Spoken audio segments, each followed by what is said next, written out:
Heavy duty multi axle ട്രക്കുകളുടെ push and pull ball ജോയിൻറ്റുകളുടെ സെഗ്മെൻ്റാണ് നമ്മൾ ഈ കാണുന്നത്. ഇതിപ്പോൾ ടാറ്റ പ്രൈമയിൽ വരുന്ന ബോൾ ജോയിൻറ്റുകളുടെ ഒരു ശൃംഖല തന്നെയാണ് ഈ കാണുന്നത്. അപ്പോൾ മുൻകാലത്തെ ട്രക്കുകളിൽ ടാറ്റ ലൈലാൻഡിലൊക്കെ നമ്മുടെ പഴയ ആശാന്മാരുടെ അവരുടെ ചെല്ലവാക്കുകളിൽ പറഞ്ഞു കഴിഞ്ഞാൽ ഉളിയും ചിറ്റി ഉണ്ടെങ്കിൽ ഞങ്ങൾക്ക് വണ്ടി പണിയാൻ അറിയാം എന്നൊരു സംവിധാനമാണ് ഈ ഹെവി ഡ്യൂട്ടി ട്രക്കുകളുടെ ഇതിലൊക്കെ നമ്മൾ കണ്ടിരുന്നത്. ഇപ്പോൾ വാഹനങ്ങളെല്ലാം മോഡേണൈസ് ആയി കഴിഞ്ഞപ്പോൾ ഇപ്പോൾ കാറുകളെക്കാളും സൗകര്യത്തിലാണ് ട്രക്കുകൾ ഇറങ്ങി വരുന്നത്.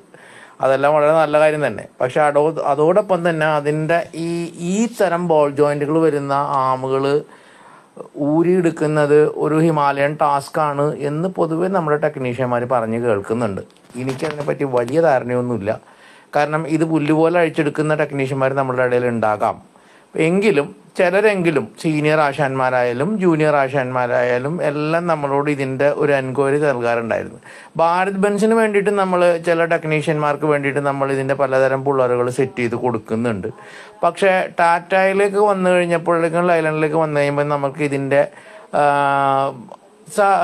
ഒരു ക്ലാരിഫിക്കേഷൻ കൃത്യമായിട്ട് കിട്ടിയിരുന്നില്ല. ഇപ്പം നമുക്ക് കൂടുതൽ എൻക്വയറി വന്നപ്പോഴാണ് നമ്മൾ അതിനെപ്പറ്റി ഡീപ്പ് സ്റ്റഡി ചെയ്യുന്നത്. അപ്പോൾ അതിൽ നമ്മൾ മനസ്സിലാക്കിയത് വെച്ചാൽ കാറുകൾക്ക് വരുന്നത് പോലെ തന്നെ ട്രക്കുകൾക്കും ഈ സാധനങ്ങൾ വരുന്നുണ്ട്. അതായത് സിലിണ്ടർ ടൈപ്പ് വരുന്നുണ്ട്, വെഡ്ജ് ചിസിൽ ടൈപ്പ് വരുന്നുണ്ട്, ഫോർക്ക് ടൈപ്പ് വരുന്നുണ്ട്, അതേപോലെ പ്ലേറ്റ് ടൈപ്പും സീക്ലാം ടൈപ്പും ഒക്കെ പുള്ളറുകൾ മാർക്കറ്റിൽ അവൈലബിൾ ആണ്. പക്ഷെ നമ്മുടെ ലോക്കൽ മാർക്കറ്റിലോ അതല്ലെങ്കിൽ ചൈനീസ് മാർക്കറ്റുകാരോ ഇതിൻ്റെ മാനുഫാക്ചറേഴ്സ് ഈ ഒരു കാര്യത്തിൽ കാര്യമായിട്ട് ശ്രദ്ധ കേന്ദ്രീകരിച്ചിട്ടില്ല എന്നുള്ള ഉണ്ടെങ്കിൽ തന്നെ നമ്മുടെ മാർക്കറ്റിലേക്ക് അത് അവൈലബിൾ ആയിട്ടില്ല.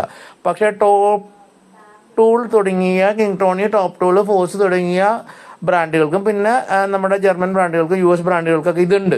പക്ഷേ എന്താ പ്രോബ്ലം എന്ന് വെച്ച് കഴിഞ്ഞാൽ 18 രൂപ തുടങ്ങി മോഡലിലേക്ക് 30, 35, 50,000 രൂപ വരെയൊക്കെയാണ് ഓരോ പുള്ളറുകളുടെ വില. അത് നമ്മുടെ മാർക്കറ്റിന് താങ്ങാൻ പറ്റുമെന്ന് തോന്നുന്നില്ല.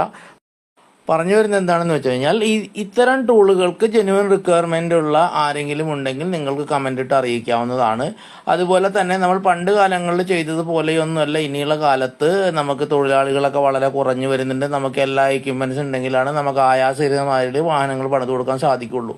ഇത്തരം ടൂളുകളൊക്കെ വിലയേറിയ ടൂളുകളാണ്. ഇത്തരം ടൂളുകൾ കൊണ്ട് പണിയുമ്പോൾ നമ്മുടെ സാധാരണ ലേബറോ അങ്ങനെ ഒന്നും ചെയ്തു കഴിഞ്ഞാൽ നമുക്ക് ഇതൊന്നും മുതലാവുന്ന കേസല്ല. അങ്ങനെ ആവശ്യപ്പെടുന്ന കസ്റ്റമർക്കൊക്കെ നമ്മുടെ ഉളിയും ചിറ്റികയും തന്നെയാണ് നമ്മുടെ സ്ഥിരമായ ആയുധം. നമ്മൾക്ക് മോഡേൺ വണ്ടികൾ മോഡേൺ രീതിയിൽ മോഡേൺ ടെക്നീഷ്യൽ പണിത് കൊടുക്കണമെങ്കിൽ നമ്മൾക്ക് അതിൻ്റെതായ ഇൻവെസ്റ്റ്മെൻ്റ് ഉണ്ട്. അതേപോലെ തന്നെ നമ്മുടെ കസ്റ്റമറും അത് മനസ്സിലാക്കി നമുക്ക് പേയ്മെൻറ്റ് തരാൻ തയ്യാറാവണമെങ്കിൽ മാത്രമേ ഇതുകൊണ്ട് ഗുണമുള്ളൂ.